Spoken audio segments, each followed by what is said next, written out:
Salam uşaqlar, hər vaxtınız xeyir. Mən İmhaşem Tədris Mərkəzinin Azərbaycan dili müəllimi Yaqut Səbxanova. Uşaqlar, biz bu gün sizlə cümlənin şəxsə görə növlərindən danışırıq. Hansı cümlələrin? Sadə cümlələrin. Uşaqlar, şəxs nədir? Şəxs anlayışı deyəndə biz nəyi nəzərdə tuturuq? Əvvəlcə bu məsələlərə bir dəfə nəzər salaq. Biz bilirik ki, sintaksisdə şəxs dedikdə, yəni şəxs anlayışı dedikdə, biz burada mübtədanı nəzərdə tuturuq. Demək, şəxs bərabərdir nə? Mübtəda. Cümlənin şəxsə görə növləri dedikdə, yəni bu mübtədanın iştirak edib etməməsinə görə cümlənin şəxsə görə növləri formalaşır. Yəni sintaksisdə dediyimiz kimi şəxs bərabərdir mübtəda. Cümlənin şəxsə görə növləri mübtəda əsasında formalaşan və xəbər əsasında formalaşan cümlələr deyə iki qrupa bölünür. Mübtəda əsasında formalaşan çox bəsitdir. Yəni bu cümlələrdə xəbər olmur. Xəbəri biz xəyalımıza gətirə bilmərik və xəbəri xəyalımıza gətirmədiyimizə görə nə deyirik?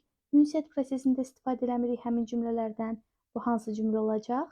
Bunun adı olacaq uşaqlar adlıq cümlə. Hamısı haqqında məlumat verəcəm. Bir də bizim var xəbər əsasında formalaşanlarımız. Artıq xəbər əsasında formalaşana müəyyən şəxsli, qeyri-müəyyən şəxsli, ümumi şəxsli, bir də ki, şəxssiz.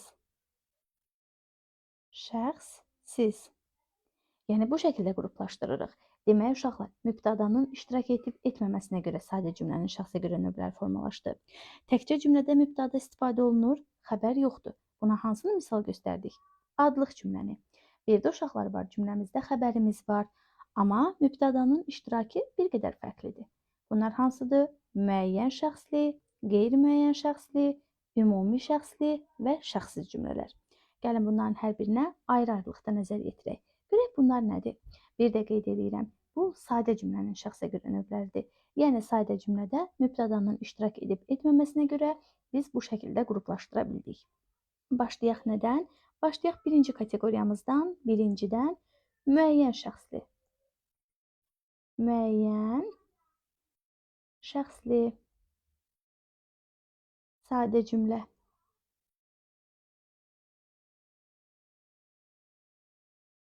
Nədir uşaqlar müəyyən şəxsli? Müəyyən şəxsli sadə cümlələrin mübtədası və xəbəri hər ikisi olur. Yəni həm mübtədam olur, həm xəbərim olur. Demək, mənim burada yazdığım necə oldu? Bu müxtəsər. Yəni təkcə mübtəda ilə xəbər əsasında formalaşdı. Məsələn deyirəm, mən gəldim.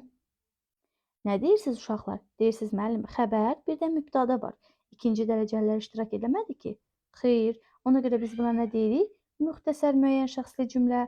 Bir də bizim var geniş müəyyən şəxsli cümləmiz. Artıq burada ikinci dərəcəli üzvlərdə istifadə edə bilərik. Məsələn deyirsiniz ki, mən məktəbdən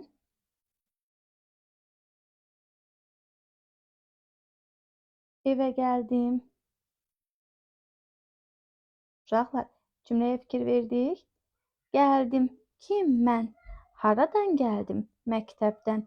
Haraya gəldim? Evə. Deməli, buna isə nə deyirik? Müəyyən şəxsli geniş cümlə. Və bu anlayışları biləndən sonra fikrimizi ümumiləşdiririk. Deyirik ki, müəyyən şəxsli cümlələr həm mübtədası, həm də xəbər olan cümlələrdir. Yəni, müəyyən şəxsli cümlənin xəbərini həm birinci, həm ikinci, həm də üçüncü şəxsin təkində və cəmində düşünmək olar. Yəni, hər üç şəxsin birin, ikinin, üçün təkini və cəmini mən burada görə bilirəm müəyyən şəxsli cümlələrdə. İndi bir qədər də fikrimizi genişləndirək. Uşaqlar, siz deyə bilərsiniz ki, müəllim, müəyyən şəxslərdə həmişə mütləq şəkildə mübtədanı gözümüz görməlidir. Ola bilməz ki, bəs mübtəda buraxılsın, istifadə olunmasın. Ola bilər uşaqlar. Məsələn deyirəm, gəldim. Kim? Mən. Buraxılıb da mübtədamız. Deməli, bunu qəbul edirəm müəyyən şəxslidir. Evə gəldim. Evə gəldik yazım. Birinci şəxsin cəmində buraxıldı. Kim gəlib? Biz gəlmişik. Yenə buraxıldı. Və yaxud da deyirəm, gəldi.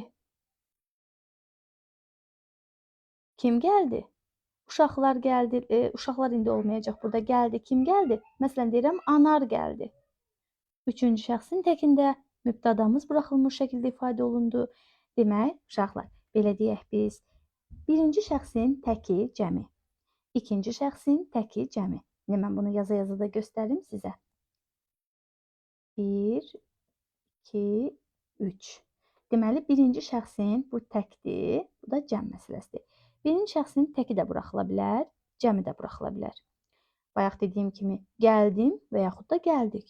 İkinci şəxsin təki də buraxıla bilər, cəmi də buraxıla bilər. Gəldin və yaxud da gəldiniz. Burada da problem yoxdur. Üçüncü şəxsin təki buraxıla bilər, amma cəmi buraxıla bilməz. Artıq cəminin buraxılmağı başqa bir istiqamət aparır məni. İndi mən onu izah edəcəm sizə, o hansı istiqamətdir.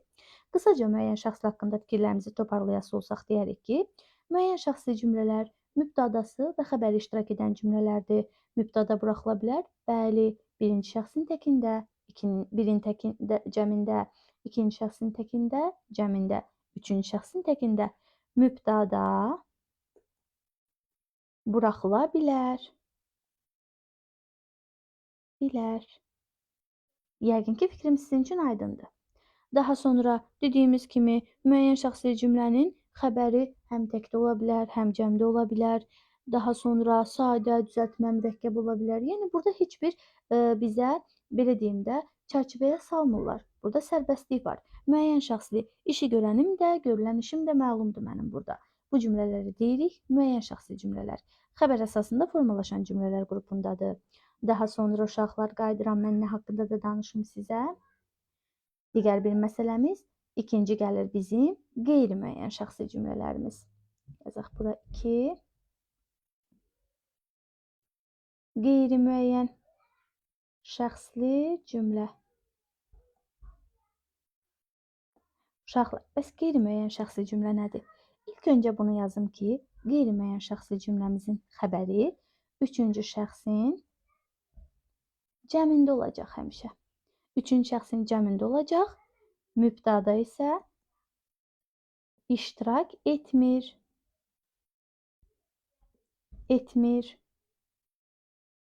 Aha, indi bu qaydanı nəzərə alıb bir dənə cümlə yazıram. Deyirəm, bizi qarşıladılar. Aha, qarşıladılar. Kimi? Bizi. Mübtədam yoxdur ki? Xeyr, mübtədam da yoxdur. Demək, mən buna qeyri-müəyyən şəxsi cümlə rahatlıqla deyə bilərəm. Bizi qarşıladılar. Mübtədamız olmasın, xəbərimiz üçüncü şəxsin cəmində olsun. Bunun adı nə olur? Qeyri-müəyyən şəxsi cümlələrimizdir. Qeyri-müəyyən şəxsi cümlələrdə göstərdiyim kimi xəbər əsasında formalaşan cümlədir. Belə cümlələrin xəbəri üçüncü şəxsin cəmində olur, mübtədası isə iştirak etmir. Və siz deyərsiniz ki, ay müəllim, bütün xəbəri üçüncü şəxsin cəmində olan cümlələri biz gətirib qeyri-müəyyənmi götürürük? Mən deyərəm, xeyr. Məsələn, nümunə yazıram sizə. Deyirəm ki, ay uşaqlar. Məsələn, deyirəm ki, uşaqlar diqqətlə müəllimi dinlədilər. Aha. Uşaqlar, gördünüz? Xəbərim nədir? Üçüncü cəmi. Amma burada mənim uşaqlar mübtədam işlənib. Mən buna qeyri-müəyyən şəxsi deyə bilərəm. Deyirsiniz ki, xeyr, müəllim, demək mümkün deyil. Biz buna nə deyəcəyik? Biz buna müəyyən deyəcəyik. Müəyyən şəxsi cümlə. Biz o halda qeyri-müəyyən deyərdik ki, buradakı bu uşaqlar istifadə olunmasın. Yəni uşaqlar olmasaydı, diqqətlə müəllimi dinlədilər şəklində cümləm olsaydı, aha, bu zaman deyərdim qeyri-müəyyəndir.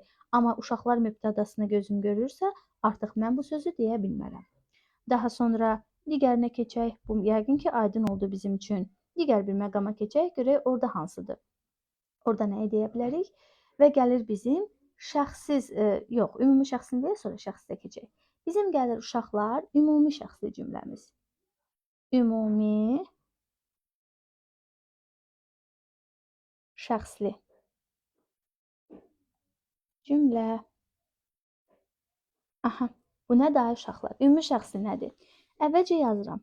Xəbər üçüncü şəxsin cəmi və yaxud da ikinci şəxsin təkində olacaq. Cümlələr axtaranda bunlara baxırıq. Yəni, ya 2-nin təki, ya 3-ün cəmi. Yenə də uşaqlar, mübtəda olmur. Demək, cümlə tapıram. Mübtədam yoxdursa, xəbərim də 3-ün cəmində və yaxud da 2-nin təkindədirsə, mən bunlara deyəcəm ümumi şəxsli cümlələr. Məsələn, nümunə göstərirəm mən sizə. Nümunə qeyd eləyək sizlə. Görək, hansını qeyd eləyə bilərik ümumi şəxslərdən. Məsələn, deyirəm ki, belə bir nümunə deyək də, 100 ölç, 100 ölç, 1 biç. Aha, ölç. Kim? Sən. Biç. Kim? Sən. Gördünüz uşaqlar, mübtədam yoxdur. Xəbərim 2-nin təkidir. Buna biz nə deyirik? Ümumi şəxsli. Burada bir sual yarandığını hiss edirəm sizdə. Deyirsiniz ki, elə bil ki, ay müəllim, xəbəri 3-cü şəxsin təki olan bütün cümlələri mən gətirib, mübtədası da buraxılan bütün cümlələri gətirib ümumi şəxsli deyəcəm. Xeyr.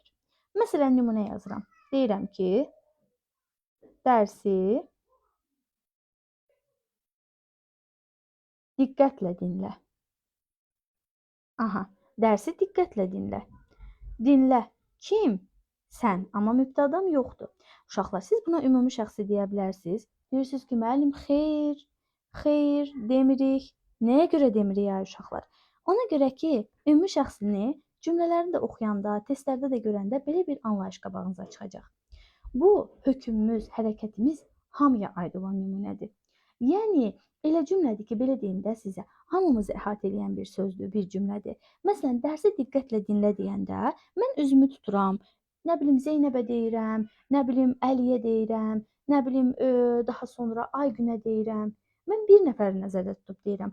Amma 100 ölç bir biç deyəndə, bir ölç deyəndə bu nədir? Bu atalar sözüdür. Atalar sözü. Deməli, bunu nəzərə aldığımıza görə nə deyəcəyik? Atalar sözü, nə bilim, məsələlər, yəni hamımızı, ətrafımızda olan hamını maraqlandıracaq məsələlərdir. Hamımıza şamil olunan məsələlərdir. Bunlar olacaq bizim ümumi şəxslərimiz. O şəkildə fərqləndirirsiniz. Yəni, 2-nin təkini, 3-ün cəmini. Məsələn, 3-ün cəmində deyirəm ki, bizi qarşıladılar. Bizi qarşıla. Aha. Bir də deyirəm ki, cücəni payızda sayarlar. Aha. İndi siz mənə deyəcəksiniz ki, ay müəllim, ikisinin də xəbəri 3-ün cəmindədir. 3-cü şəxsin cəmində. Mənə ümumi şəxsdə ya 2-nin təki, ya 3-ün cəmi lazımdır. Siz deyəcəksiniz, ay müəllim, ikisində də 3-ün cəmidir. Biz bunu necə seçək? Uşaqlar, bizi qarşıladılar. Burada hökmüm, hərəkətim hamıya aiddir. Deyirsə, müəllim, xeyr, burada təkcə kimsə gəlib bizi qarşılayıb. Deməli, götürmürəm bunu. Mübtədam yoxdur, bax, ikisində də mübtəda yoxdur. Mübtəda olsa artıq fikrim tamamən dəyişəcək. Yəni, mübtəda olmayanları nəzərinizə alın. Bizi qarşıladılar, deyirsiniz, xeyr, müəllim, hökm, hərəkət burada hamını əhatə eləmir. Yalnız bir qrup insanı əhatə edir də, yalnız bizim üçün maraqlı olan bir məsələdir. Hamıya şamil eləmirik bunu. Amma cücəni payızda sayarlar.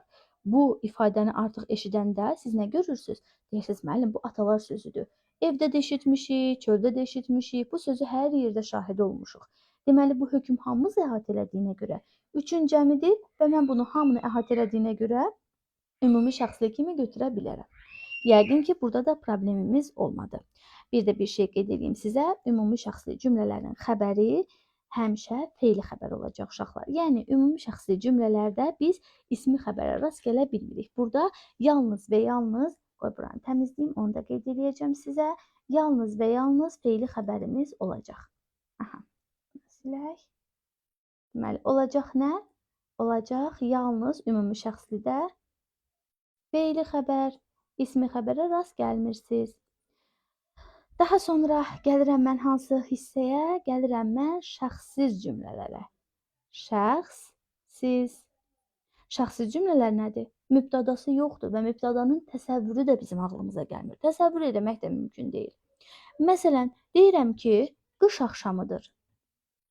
Qış axşamıdır. Məsələn, belə deyim də, söz birləşmələrinin xəbər olmağı yadınıza gəlir. Deyir ki, uşağın oxuyan vaxtıdır.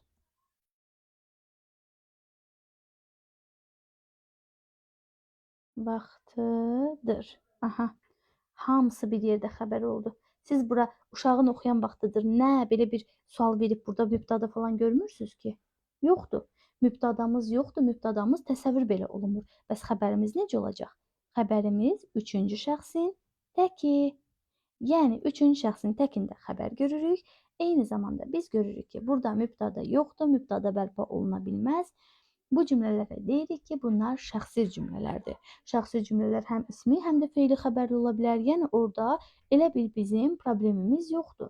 Şəxsiz cümlələrdə həm ismi, həm də feili xəbərin şahidi ola bilərik. Problem yoxdur dediyim kimi bu hissədə. Daha sonra şəxsi cümlənin xəbəri bəzən frazeoloji birləşmələrlə ifadə oluna bilər. Ümumiyyətcə frazeoloji elədir ki, çox vaxt yanılğıya uğrayırsınız siz. Elə başa düşürsünüz ki, şəxsi cümlədə yalnız frazeologizmləri görürük. Xeyr uşaqlar, xeyr.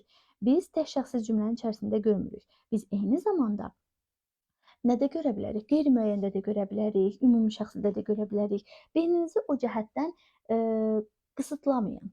Yəni düşünməyin ki, təkcə şəxsizlərdə görə bilərik. O sizi çaşdıra bilər. Şəxsizlərdə amma işlənə biləcək. Məsələn, deyirəm ki, müəllimin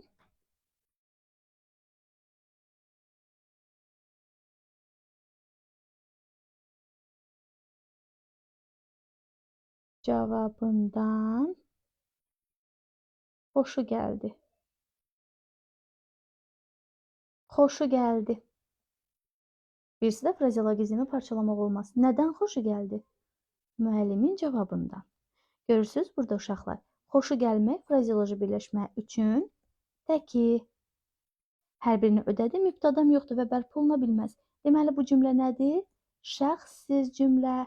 Şəxssiz cümlə adlanacaq bizim bu cümləmiz. Yəqin ki, bura qədər də hər şey aydındır. Şəxssiz cümlələrdə ümumiyyətcə bunların uşaqlar hər birində biz nəyə görürük? Bunların hər birisində həm geniş, həm də belə deyim də müxtəsər olmağının şahidi oluruq. Yəni bu cəhətdən də elə bir problemimiz yoxdur. Daha sonra şəxsi cümlələr haqqında başqa nə əlavə edə bilərəm? Dedim ki, həm ismi, həm də feili xəbər olur. Amma siz tutalım xoşu gəlmək. Məsələn, deyirəm ki, xoşu belə bir cümlə yazım mən sizə. Yəni siz həmişə xoşu gəlmək ifadəsini qəlbə salmayın. Məsələn, deyirəm ki, kitab xoşuna gəldi. Xoşuma gəldi. Nə? Kitab. Burada mübtəda xəbər var. Buna siz artıq müəyyən şəxsli cümlə deyəcəksiniz. Yəni sözümü ona gətirirəm ki, hər frazeolojini görəndə qaçıb gedib şəxsi cümlə axtarmayın. O bayaqlarda qeyd elədiyim kimi uşaqlar həm müəyyən şəxslə də işlənə bilər, həm qeyri-müəyyən də işlənə bilər, şəxsiz də işlənə bilər. Yəni burada bizim elə bir problemimiz yoxdur. Yəqin ki, bu da sizin üçün aydındır. Yəqin ki, bu da sizin üçün qaranlıq qalmadı artıq. Amma şəxsi cümlədə işlətsəm, deyərdim ki, məsələn, mənim yaz havasından xoşum gəlir. Artıq mənim xoşum gəlir, görürsünüz? Birləşmə daxilindədir. Mənim yaz havasından xoşum gəlir. Hamısı xəbər şəklində gedirdi və hamısına bir yerdə mən xəbər şəklində yanaşıb, yəni feilin ismi xəbər kimi yanaşıb, şəxsi cümlə kimi qeyd eləyə bilərdim. Orada nə sualına cavab verən bir mübtədam yoxdur ortada. Nə sualına cavab verən mübtədam olmadığına görə də mən həmin cümləyə şəxsi cümlə deyə bilərəm. Məsələn, mənim yaz havasından xoşum gəlir. Bu cümləni təhlil edəndə siz bir dənə xəbər tapırsınız. Digər cümlə üzvlərini görmürsünüz artıq. Amma kitab xoşuma gəldi, burada da frazeolojidir. Nə sualına cavab verən sözüm var. Buna görə də buna müəyyən şəxsi deyib keçəcəm. Sonra uşaqlar, bir dənə bizim sxemimiz var. Bu sxemi yadımızda saxlayaq. Məstər üstəgələk olmaq. Məstər bilirik də maqmək. Üstəgələk olmaq. Bax, bu strukturu harda görsəz? Bərabərdir. Şəxssiz cümlə. Şəxssiz. Məsələn, deyirəm ki, bura getmək olar. Getmək olar. Haraya? Buraya. Xəbərim yoxdur. Üçün təkidir və mən buna nə deyəcəm? Şəxsi cümlə deyib keçirəm. Daha sonra uşaqlar bizim adlıq cümlə anlayışımız var. Bəs adlıq cümlələrimiz hansılardır? Onlar mübtəda əsasında formalaşır. Xəbərləri heç bir vaxt olmayacaq. Və həmin cümlələri siz nəzərdən keçirəndə deyəcəksiniz ki, bu cümlələri biz ünsiyyətdə işlədə bilmərik. Söz birləşmələri arxasına nöqtə qoy olsun adlıq cümlə. Məsələn, deyirəm, Xan Sarayı.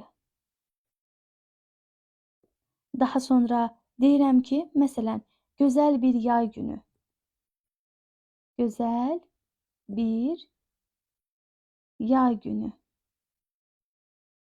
Yay günü, necə yay günü? Gözəl yay günü. Deyirsiniz ki, müəllim, həm təkcə mübtəda ola bilər, həm də ikinci dərəcəlilərində istifadə oluna bilər. Amma xəbərlərimiz olmayacaq. Buna biz bədii əsərlərdə, remarka hissələrində falan rast gəlirik. Ünsiyyətimizdə biz adlıq cümləni görmürük. Adlıq cümlə bizdə mübtəda əsasında formalaşan cümləmizdir. Bir də uşaqlar var bizim söz cümlələrimiz. Söz cümlələr nədir bəs? Testlərdə qarşımıza çıxsa, yanılmayaq. Bunun nə dediyini də aydınlaşdıraq. Söz cümlələrimiz odur ki, biz onları təhlilə cəlb eləyə bilmirik. Məsələn, deyirəm, kitabım var, deyirsən, bəli, yox, xeyr və s. Nə ilə ifadə olunacaq ifadə vasitələri? Ədatlarla ifadə oluna bilir. Modallarla ifadə oluna bilir. Bir də nidalarla ifadə oluna bilir uşaqlar. Məsələn, deyirəm, keçmiş günləri yada salırsan, cavab versən, bəs müəllim, xeyr, getmirəm desəm, getmirəm. Artıq buna söz cümlə deyə bilməzsən, çünki yanında üzvlənən bir ifadə gəlib. Amma məsələn, desəydin ki, xeyr, müəllim, bu xitabdır. Xitab, bu da söz cümləmizdir. Nə xitab üzvlənmir, nə də söz cümlə üzvlənmir və bunların ikisi bir yerdə görəndə deyərsən ki, müəllim, bəli, söz cümlədən istifadə olunub. Çünki heç biri cümlə üzvü kimi çıxış eləmir. Xitabda cümlə üzvü olmayacaq, söz cümlədə cümlə üzvü olmayacaq. Buna görə mən rahatlıqla deyə bilərəm ki, xeyr, müəllim ifadəsində üzvlənən bir şey yoxdur və mən ona rahatlıqla söz cümlə deyə bilərəm. Söz cümləndə dediyim kimi ifadə vasitəsi təsdiq, inkar ədatları, modal sözlər, onlar hansılar olacaq uşaqlar? Məsələn, yəqin ki, əlbəttə, olsun ki, bu kimi modal sözləri görə bilərsiniz nidalardan. Və s. nidalarını da görə bilərsiniz. Bu da bizim oldu söz cümlələrimiz. Ümid edirəm ki, dərsimiz tam şəkildə aydın oldu. Sağ olun uşaqlar.